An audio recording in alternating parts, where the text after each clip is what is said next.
Hi, thanks for joining us for the Family Plot, Gardening in the Mid-South. I'm Chris Cooper. Your lawn may be green, but in a few short months, it will go dormant for the winter. Today, we're going to talk about what you need to do now to have a healthy lawn next spring. Also, have you ever wondered how new varieties of vegetables are tested, or how UT Extension figures out what cultivars work best in Tennessee? Today, we're going to talk about consumer cultivar trialing. That's just ahead on the Family Plot, Gardening in the Mid-South. Production funding for the Family Plot, Gardening in the Mid-South is provided by Goodwin's Landscape and Garden Center in Germantown since 1943 and continuing to offer its plants for successful gardening with 7 greenhouses and 3 acres of plants, plus comprehensive landscape services. International Paper Foundation, the WKNO Production Fund, the WKNO Endowment Fund, and by viewers like you. Thank you.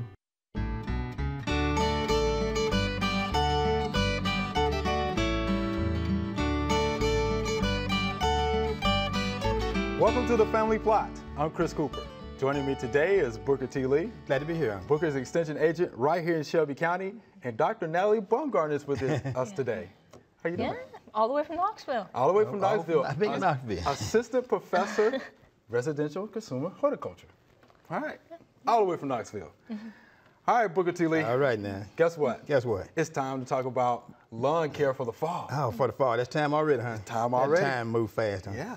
Well, look, I got a couple of questions for you. All right. So here's the first one. Is it necessary to fertilize my lawn in the fall? Well, yes, with some fertilizer, you need to add some to it in the fall of the year.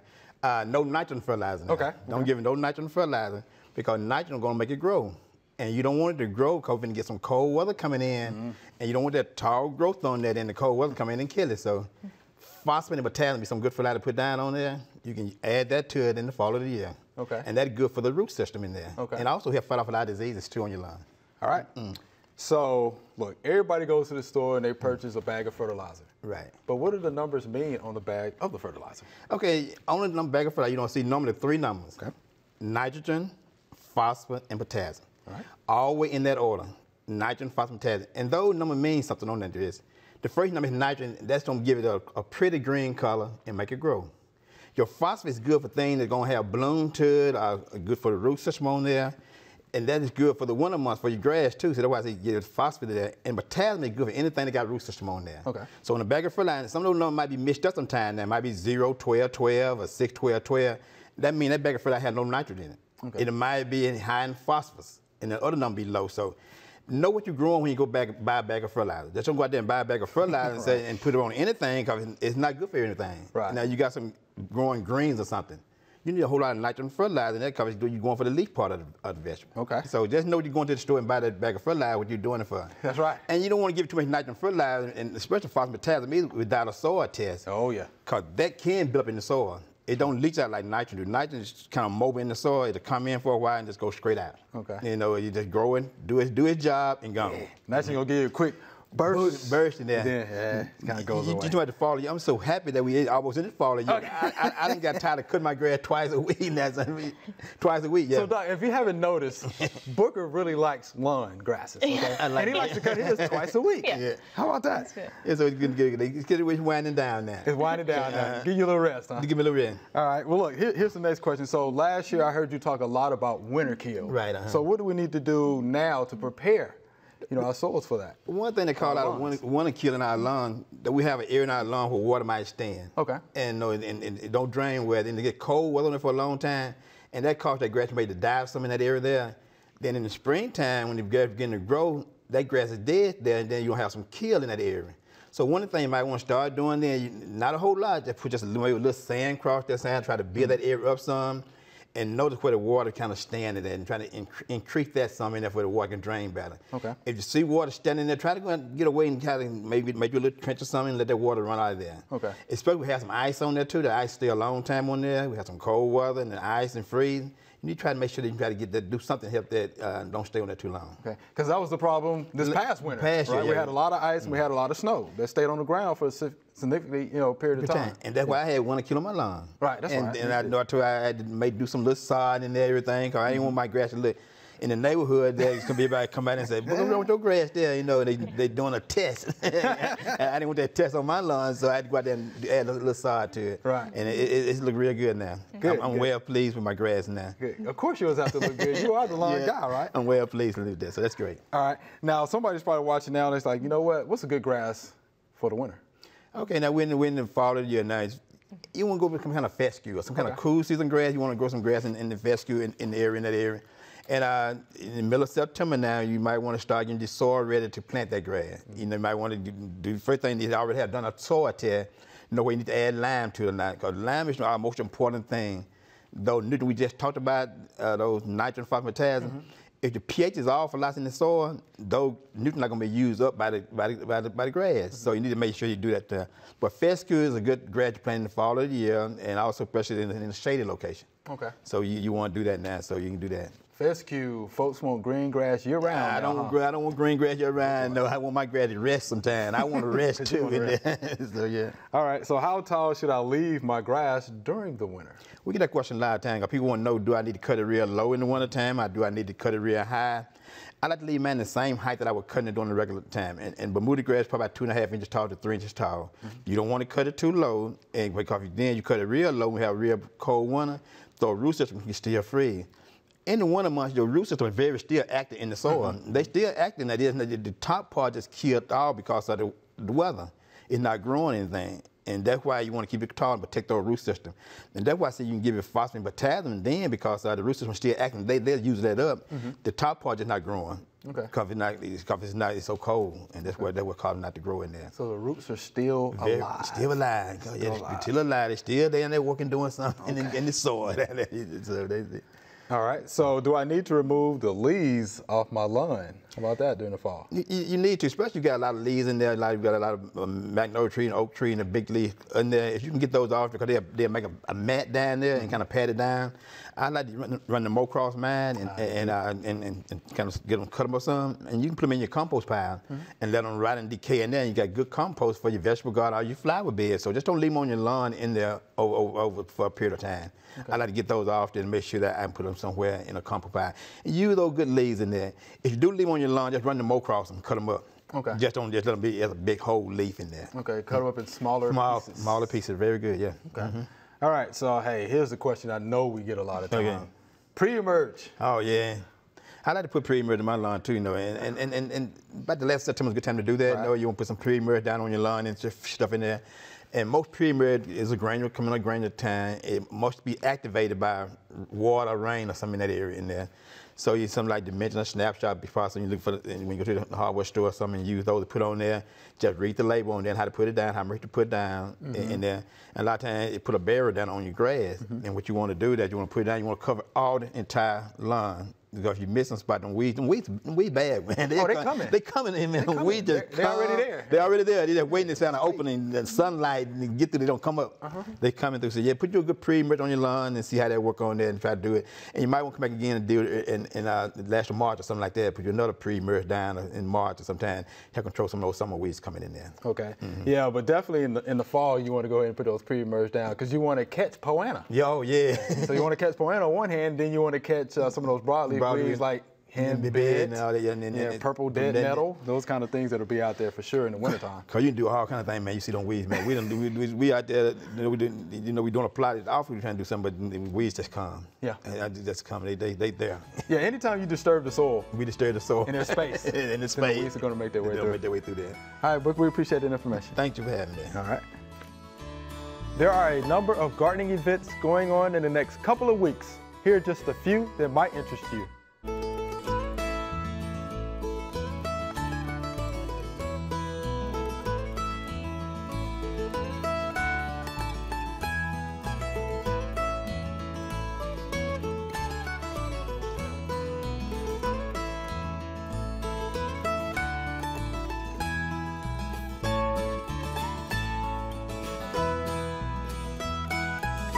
All right, Dr. Natalie, now we're talking about vegetable trials. All right, so what are the basic components of the AAS program? And before you start with that question. Let's define AAS. Okay, what does so that stand that's for? so that's the All America selection. Yes. Lots of times when you're shopping at the garden center, you may see that little shield, that little emblem. So what we're really saying is that is a cultivar that's been trialed all over the country. And so we have independent judges who we actually send in an application. Give us your credentials. Are you good enough to be a judge? How about that? Yeah. And so all across the country in a range of environments, we're trialing cultivars that haven't yet been released to the public. Okay. And we're comparing them against 2 common industry standards and saying, are they better? And no cultivar testing is bulletproof. We can't say, absolutely, this is going to do great for you. But in a variety of sites all across the country, if it can perform pretty well, it's a good indicator. Okay, I would think that's a great indicator. All right, so where do these trials take place, and who are the judges? Who are the ones that are judging this? Yeah. So right now there are about 70 All-America Selections locations. Okay. And there are 4 different types of trials that go on. There's the edibles, of course, my personal favorite. All right. There are ornamentals that are seed propagated, ornamentals that are vegetatively propagated, so they're coming in from cuttings. Okay. And then perennials, which is actually a newer All-America selection.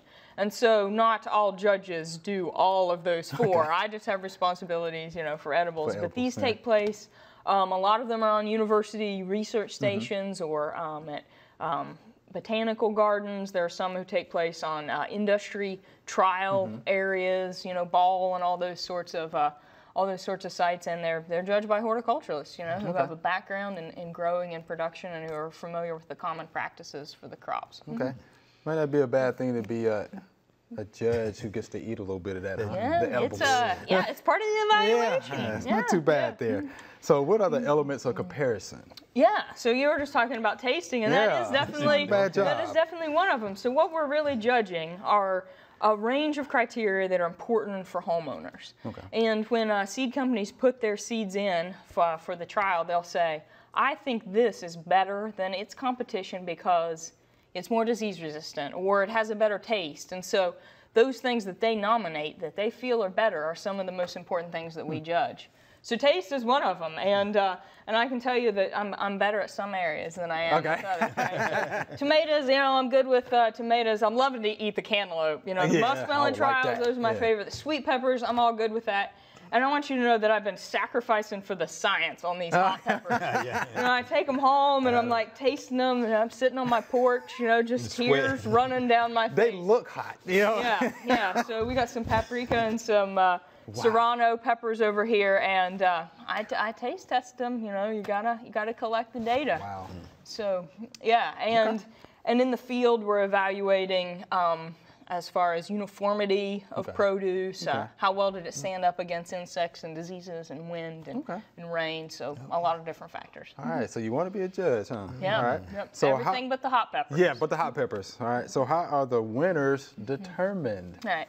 So throughout our whole season, we'll make ratings on a range of criteria and turn in our overall score, and then there's a third party who does all the combinations, and there can be regional winners and national winners. So of course there are going to be some crops that may do better in the humid southeast or better in the drier northwest, and so you can get regional winners, but if it does well across the whole nation, then that'll be a national winner. So then those winners, are released, and AAS doesn't do publicity, but lots of garden centers, extension services, we can then share that information with the folks that we work with who are, always interested in what's new and what's good, right? Oh, and I always want to try it, if it's new. I always want to do that. The novelty factor. Always. All right, so what are some thoughts and lessons from your first year of doing some of these trials? Yeah. Well, it's been interesting for me because I come from a little bit more of a commercial vegetable production background. So the way that I've been managing these has been based on how a homeowner would do it.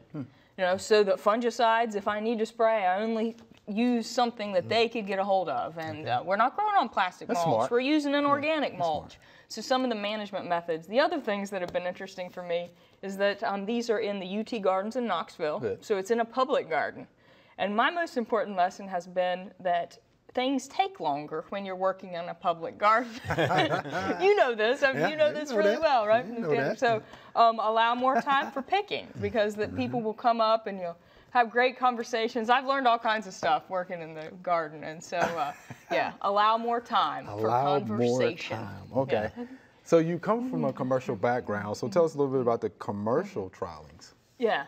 So I mean, when we're trialing commercial cultivars, lots of times we may be focusing on yield really as our primary attribute. Certainly more now that the taste and those qualities. But you know, when we think about what works for a consumer, it's really all about how does it look in their garden? How does it perform throughout the year? Can I grow this successfully and not spray that much? When a commercial producer would be willing to spray at needed intervals, the homeowner may be less willing. So there are going to be some of those aspects of management that in some ways the stakes may be higher for a consumer cultivar than one that would be managed commercially. You know, we want taste and ornamental quality. Of course you want taste. Yeah.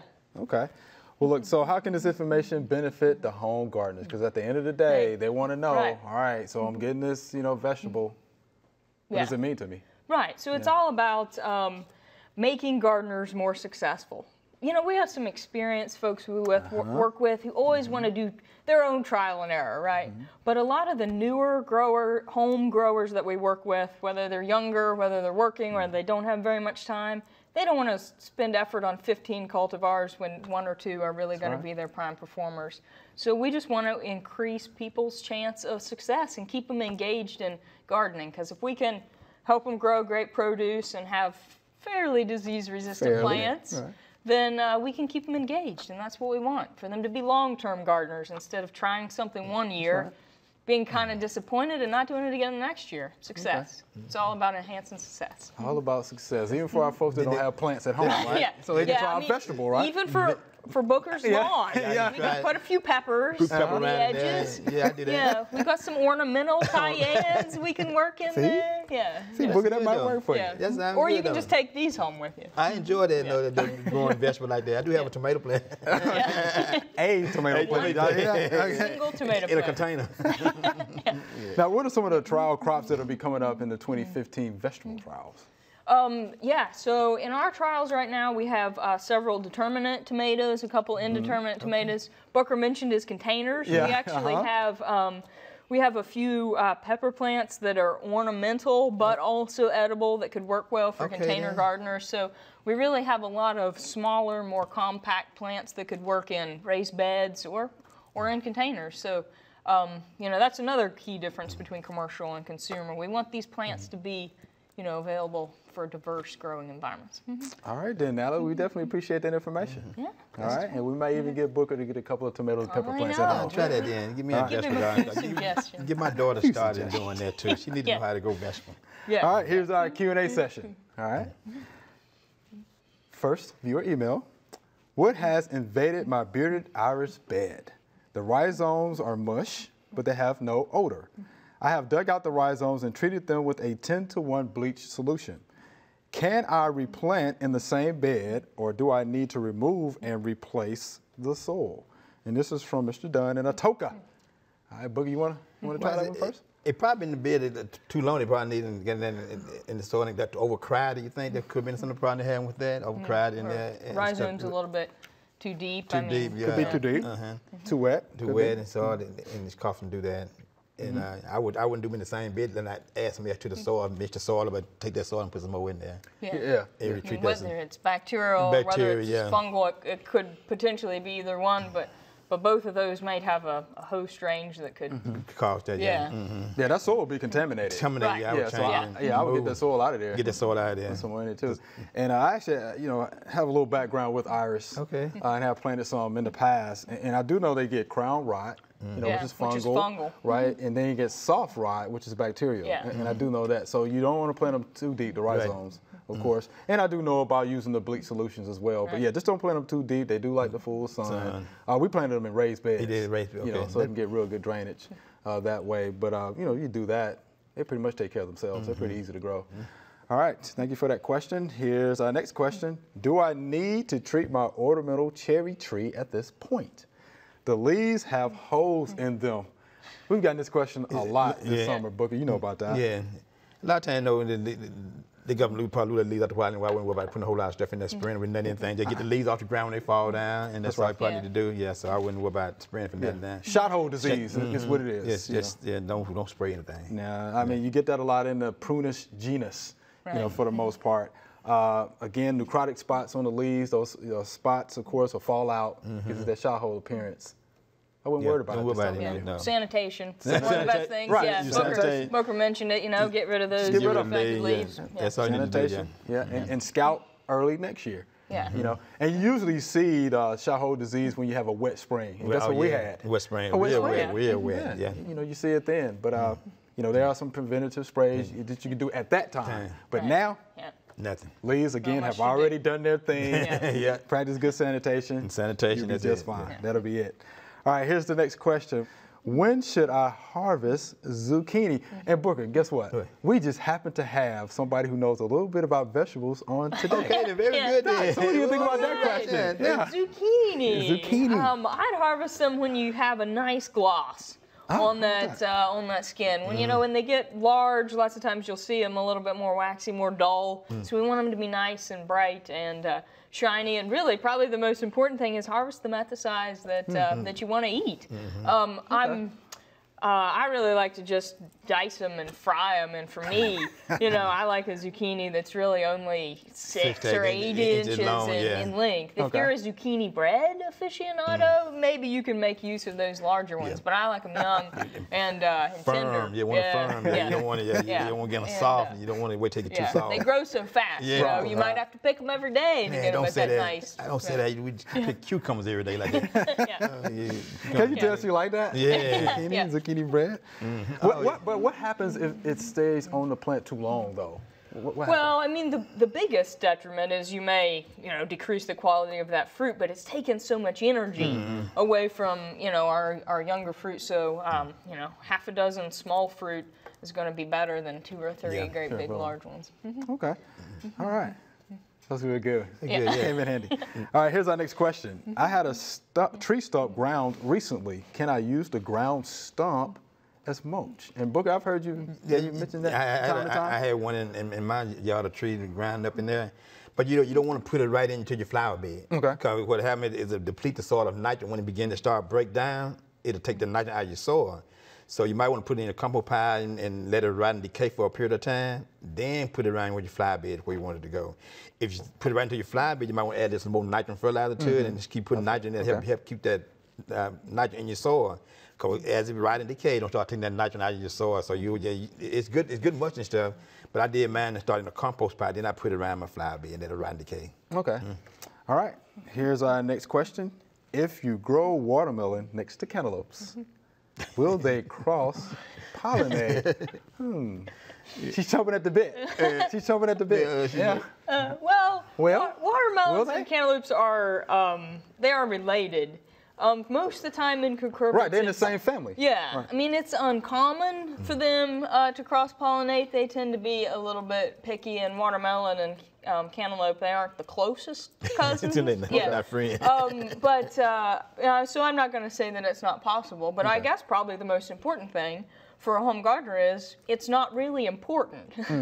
Because if they cross-pollinate, that's going to be in the seed that is in our, fruit that we're going to eat this summer. And now, if you save those seed and plant them next year, you might care if it cross-pollinates. But most of us are growing hybrid crops of those, and we're not really saving the seed anyway. So it's not a terribly important question. Right. Yeah. It's not a big deal. Something I thought about. So watermelons and cantaloupes, I wouldn't want to plant them together anyway because of bacterial diseases. No, I wouldn't put them together. I wouldn't, because No, I have, the 2 different, foot apart, they wouldn't worry about that cross-pollination stuff in that. And I doubt they'd do that anyway. I never heard anybody say anything about that, no. So, and I'm just looking at it aesthetically as far as the diseases go for the bacterial leaf spots from one to the other. But I don't want to go together. Powdery mildews. Powdery mildews is another one. As well. But I would want to plant them right next to each other. I wouldn't know it. I wouldn't do that. But I doubt it cross-pollinated and see anything like that in it too. Yeah, and sometimes people will say, well, I think this cross-pollinated and that's why it tastes odd or it looks funny. And most of the time, those are going to be water issues. They're going to be disease issues. Really or it could be unlikely. pollination issues. Right. Yes, or just plain pollination It could be. issues. Yeah, but it's probably not going to cause you any No. serious concerns. So. All right. Well, Booker, Dr. Nally, we're out of time. It's been fun. I enjoyed it. Remember, we love to hear from you. Send us a letter or an email with your gardening questions. Send your email to familyplot@wkno.org. The mailing address is Family Plot, 7151 Cherry Farms Road, Cordova, Tennessee, 38016. That's all the time we have for today. Thanks for watching. I'm Chris Cooper. Be sure to join us next time for the Family Plot, Gardening in the Mid-South. Be safe.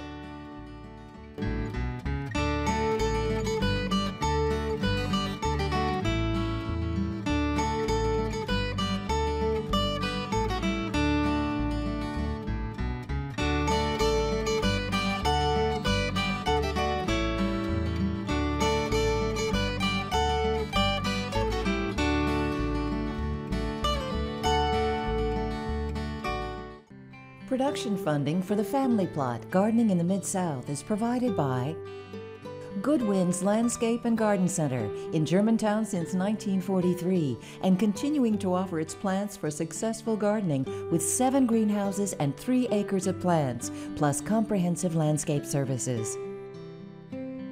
International Paper Foundation, the WKNO Production Fund, the WKNO Endowment Fund, and by viewers like you. Thank you.